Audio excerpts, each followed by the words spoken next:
প্রিয় শিক্ষার্থীরা, আশা করছি সবাই খুব ভালো আছো। আজকের ভিডিওতে আমরা ট্যাগ কোশ্চেনের পার্ট 2 আলোচনা করব।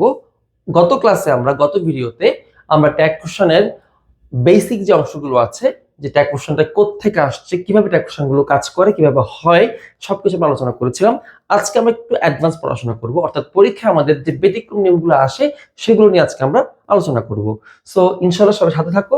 আশা করছি তোমাদের আজকে যারা আমাদের সাথে থাকবে ক্লাসে, তাদের মোটামুটি ভাবে ট্যাগ কোশ্চেনের এর বাইরে আর খুব বেশি কিছু পড়াশোনা করার প্রয়োজন হবে না, এবং যত রকম কনফিউশন আছে সবগুলি হয়তো আজকে কভার হয়ে যাবে ইনশাআল্লাহ।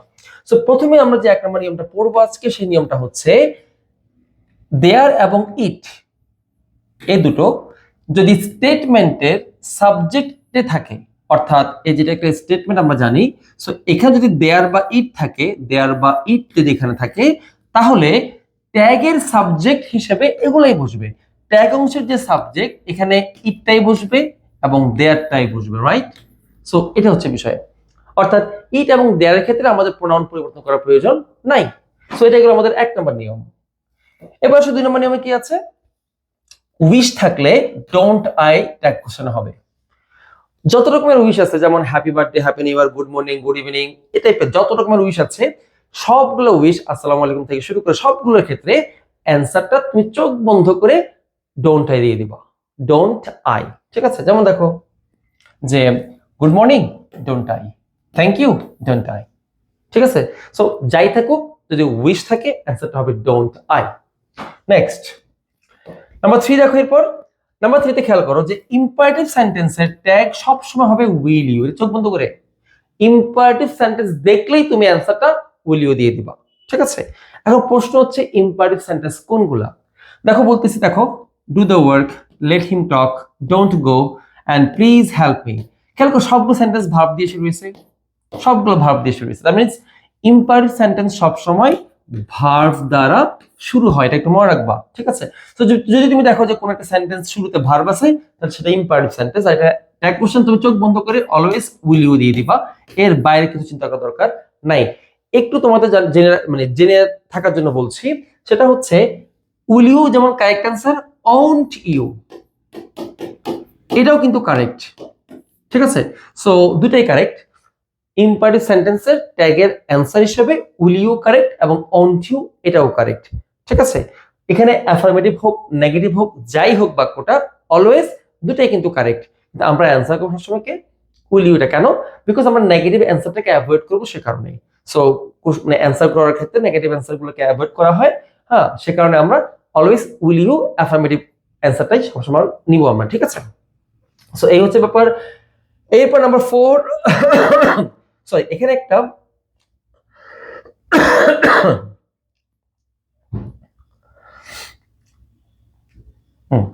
এরপর এখানে একটা নোট আছে, নোট 1, নোট 2, দুটো নোট আছে এখানে। একটু ভালো করে দেখি আমরা ইম্পারেটিভ সেন্টেন্সের মধ্যে। সেটা হচ্ছে যে লেট দিয়ে যদি কোনো বাক্য শুরু হয়, সেক্ষেত্রে অ্যান্সারটা হবে উইল ইউ। মনে রাখবা, লেট দিয়ে যে সেন্টেন্সটা শুরু হয় সেটাও কিন্তু ইম্পারেটিভ সেন্টেন্স। সো যেহেতু ইম্পারেটিভ সেন্টেন্স, অ্যান্সারটা হবে কে উইল ইউ, চোখ বন্ধ করে, রাইট? কিন্তু যদি সেন্টেন্সে লেটস অথবা লেটাস থাকে, সেক্ষেত্রে কিন্তু অ্যান্সারটা হবে শ্যাল উই। সো এটা পরীক্ষা খুব বেশি আসে। লেট থাকলে মনে রাখবো আমরা উইল ইউ হবে, আর লেটস অথবা লেট আস থাকলে অ্যান্সারটা হবে শ্যাল উই। যেমন let's go to the park, answer হচ্ছে শ্যাল উই। এরপর হচ্ছে নাম্বার 4 এ আমরা দেখতে পাচ্ছি কি আছে, যে নোবডি, না, no one, somebody, anybody, everybody থেকে শুরু করে এনিওয়ান, নিদার ইত্যাদি দ্বারা যদি স্টেটমেন্ট শুরু হয়, তার ট্যাগ কোশ্চেনের সাবজেক্টের জায়গায় কে বসবে? দে। তার প্রোনাউন হিসেবে ট্যাগ কোশ্চেনের অ্যান্সার হবে কি? সাবজেক্ট বসবে কে? দে, ঠিক আছে? যেমন দেখো nobody found me, so nobody এর প্রোনাউন হচ্ছে কি? দে। আর যেহেতু এখানে বাক্যটা হচ্ছে V2 তে আছে, সো এখানে ডিড বসবে। আর এখানে যদি নো আছে, নো থাকার কারণে এখানে নেগেটিভ হবে না, অ্যাফার্মেটিভ হবে। আনসার হচ্ছে ডিড দে। এখানে দেখো somebody has come, so somebody এর প্রোনাউন হচ্ছে দে। আর আমরা জানি দে এর সাথে কখনো এখানে হ্যাজ বসতে পারবে না, কারণ দে হচ্ছে প্লুরাল, হ্যাজটা হচ্ছে সিঙ্গুলার, সেটা বাদ। সো হ্যাজ এর যেটা প্লুরাল ফর্ম সেটা হচ্ছে হ্যাভ। সো আনসারটা হবে এখানে হ্যাভ। আর যদি বাক্যটা অ্যাফার্মেটিভ বাক্য, তাই এখানে নট যুক্ত হবে, সো হ্যাভেন্ট দে, ঠিক আছে? এরকম। এরপর দেখো নাম্বার 5 কি আছে দেখো, no, never, hardly, scarcely, rarely, seldom, little, few. যদি এই ওয়ার্ডগুলো স্টেটমেন্টে থাকে, তাহলে ট্যাগ অংশটি অ্যান্সার হবে অ্যাফার্মেটিভ, কারণ এরা হচ্ছে নেগেটিভ ওয়ার্ড, এই সবগুলো হচ্ছে নেগেটিভ ওয়ার্ড। সো আমরা জানি স্টেটমেন্টে যদি নেগেটিভ থাকে তাহলে আমরা ট্যাগ কোশ্চেন করার সময় সেটা অ্যাফার্মেটিভ করব, নট বসাবো না। যেমন মারিয়া প্রনাউন হচ্ছে শি, এখানে হার্ডলি আছে সো নট বসবে না, গোজ আছে এখানে সো এখানে যদি অক্সিলারি নাই তাহলে ডু বসবে, শি এস থাকার কারণে এখানে এস বাই এস যুক্ত হবে, সো ডাজ শি, নট যুক্ত হচ্ছে না যেহেতু এখানে হার্ডলি আছে, সো আনসারটা হচ্ছে ডাজ শি। এরপর নাম্বার 6 দেখো, 6 এ কি আছে, আই এম। আই এম এর ট্যাগ হবে সবসময় আরএন্ট আই, আরএন্ট আই হবে, রাইট? এখানে একটু ভুল চলে আসছে, এটা হবে এরকম যে আরএন্ট আই, অথবা হবে ain't I, ঠিক আছে? যদি I am থাকে এই ট্যাগ কোশ্চেন হবে aren't I অথবা ain't I। যেমন দেখো I am right, aren't I অথবা ain't I, ঠিক আছে? কিন্তু যদি থাকে I am not, তখন কিন্তু আমরা যখন ট্যাগ কোশ্চেন করব আর aren't লিখবো না, জাস্ট I am not আছে, not বাদ যাবে, হবে am I। যেমন I am not happy, am I, ঠিক আছে? এই হচ্ছে আমাদের অ্যান্সার। আশা করছি সবার মনে থাকবে ইনশাআল্লাহ। নাম্বার 7 দেখো, এরপর 7টা খুবই গুরুত্বপূর্ণ, সেটা হচ্ছে যে এটা আসলে আমেরিকান এন্ড ব্রিটিশ ইংলিশের যে ভেরিয়েশন সেখানে, সেটা হচ্ছে যদি আমেরিকান ইংলিশে অনুসারে হ্যাভ ভার্ব থাকলে, হ্যাভ ভার্ব যদি সেন্টেন্সে মেইন ভার্ব হিসেবে বসে, যেমন শি হ্যাজ এ কার, এখানে এই হ্যাজটা কিন্তু মেইন ভার্ব, কারণ হচ্ছে এখানে কিন্তু হ্যাজ এর পরে এক্সট্রা আর কোনো ভার্ব এখানে নাই। যখন সেন্টেন্সের মধ্যে একটাই ভার্ব থাকে তখন সেটাই মেইন ভার্ব হিসেবে কাজ করে, দ্যাট মিন্স এখানে হ্যাজটা হচ্ছে মেইন ভার্ব।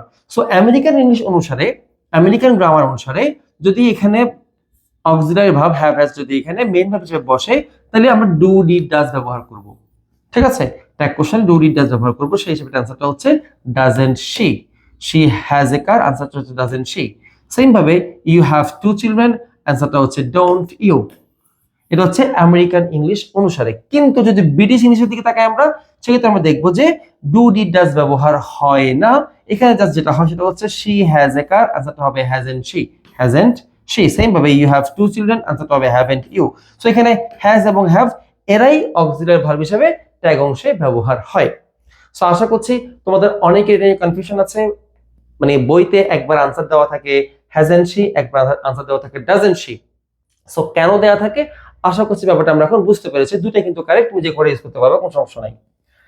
নাম্বার 8 দেখো, সেটা হচ্ছে আরেকটা গুরুত্বপূর্ণ বিষয়, একটা পরীক্ষা খুব বেশি আসে না, তাও তোমাদেরকে বলছি যে আমেরিকান ইংলিশের ক্ষেত্রে স্টেটমেন্টে যদি হ্যাড বেটার থাকে বা অট টু থাকে তাহলে ট্যাগ অংশে শুড ব্যবহার হয়, ঠিক আছে? যেমন ইউ অট টু রেসপেক্ট, আনসারটা হবে শুডন্ট ইউ।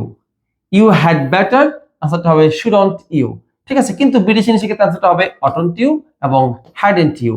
সো তোমার টেনশন করার দরকার নাই, ঠিক আছে? দুটাই কিন্তু কারেক্ট। নাম্বার 9 দেখি আমরা, 9টা খুবই গুরুত্বপূর্ণ, সেটা হচ্ছে কমপ্লেক্স সেন্টেন্সের ক্ষেত্রে। তার আগে আমরা একটু বলে রাখি যে কমপ্লেক্স সেন্টেন্স জিনিসটা আসলে কি।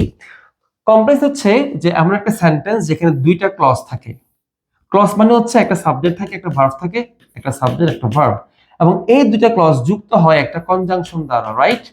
সো তোমাকে মনে রাখতে হবে কনজাংশন সবসময় তার পরের ক্লজের সাথে যুক্ত হয়, সেই হিসেবে কনজাংশনটা যুক্ত হচ্ছে এই ক্লজের সাথে, এবং এই ক্লজের নাম হয়ে যাবে তখন সাবঅর্ডিনেট ক্লজ,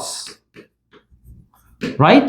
যদি এটা সাবঅর্ডিনেট ক্লজ হয় তাহলে এখানে যে ক্লজটা বাকি রয়ে গেছে এটার পরিচয় হয়ে যাবে তখন প্রিন্সিপাল ক্লজ বা ইন্ডিপেন্ডেন্ট ক্লজ, সেম কথা, ঠিক আছে?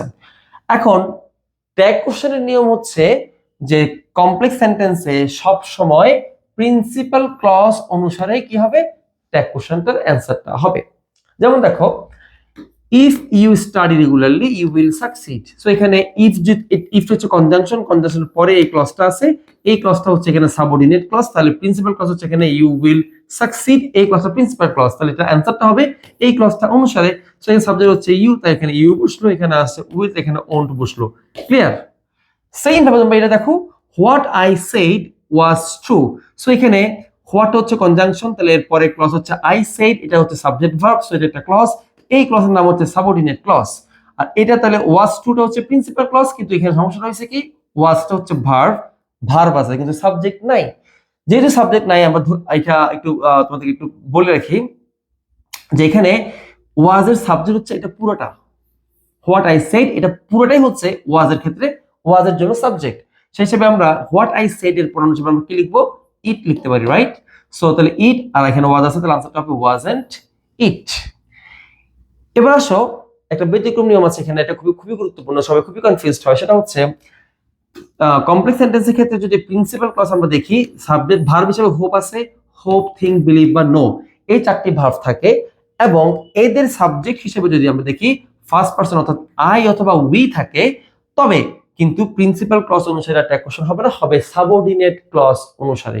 যেমন দেখো, I hope that she will win, তাহলে এখানে দ্যাটটা হচ্ছে কনজাংশন, তাহলে এটা হচ্ছে সাবঅর্ডিনেট ক্লজ, তাহলে এটা হচ্ছে principal clause.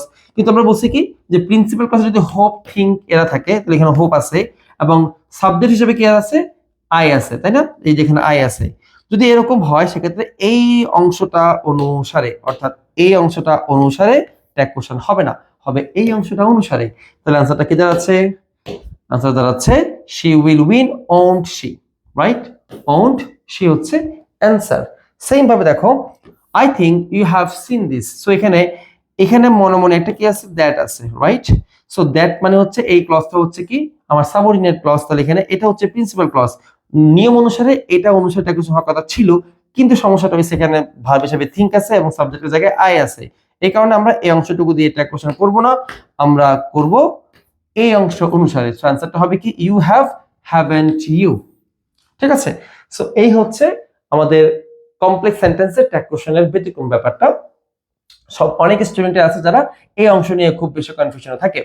And the last one is, সেটা হচ্ছে খুবই গুরুত্বপূর্ণ অংশ, সেটা হচ্ছে কান্ট্রি, রিভার্স, বার্স। এদের প্রনাউন হিসেবে সবসময় ইটও বসতে পারে, সিও বসতে পারে। আমরা অনেকে মনে করি শুধু সি বসবে, আসলে না, সি শুধু না, ইটও কিন্তু কারেক্ট অ্যান্সার। সো ইট অথবা সি তুমি যে কোনটা ইউজ করতে পারবা। So Bangladesh is a রিভারিন country, এটার অ্যান্সারটা হবে ইজন্ট শি, ইজন্ট ইট অথবা ইজন্ট শি। ঠিক আছে? সো এই হচ্ছে ব্যাপার। সো আমরা মোটামুটি টপ 10টা ইম্পর্টেন্ট রুলস আমরা আজকে পড়ে ফেললাম আমাদের ট্যাগ কোশ্চেনের পার্ট 2 তে। সো আশা করছি এর বাইরে খুব বেশি প্রশ্ন থাকার কথা না, খুব বেশি প্রশ্ন নাইও অ্যাকচুয়ালি, যা কিছু আছে এর ভেতর থেকে থাকার কথা। সো তারপরে যদি তোমাদের মনে হয় যে কোনো কোশ্চেনে তোমাদের কনফিউশন আছে, অবশ্যই তোমরা কমেন্টে আমাদেরকে জানাবা, আমরা চেষ্টা করবো আমাদের পরবর্তী ভিডিওতে সেই প্রবলেমগুলো নিয়ে আলোচনা করতে। সো আশা করছি তোমাদের আজকের ক্লাস সহ, আগের ক্লাস সহ সবকিছু মিলে ট্যাগ কোশ্চেন তোমাদের একটা চমৎকার প্রস্তুতি হয়ে গেছে এবং ইনশাআল্লাহ তোমাদের সবারই পরীক্ষায় 5-5 এই নাম্বারটা নিশ্চিত হয়ে যাবে ইনশাআল্লাহ। সো আবার দেখা হবে ইনশাআল্লাহ পরবর্তীতে কোনো গুরুত্বপূর্ণ ভিডিওতে, এবং অবশ্যই শিক্ষাঙ্গনের সাথে থাকবে এই প্রত্যাশা রাখছি। আল্লাহ হাফেজ।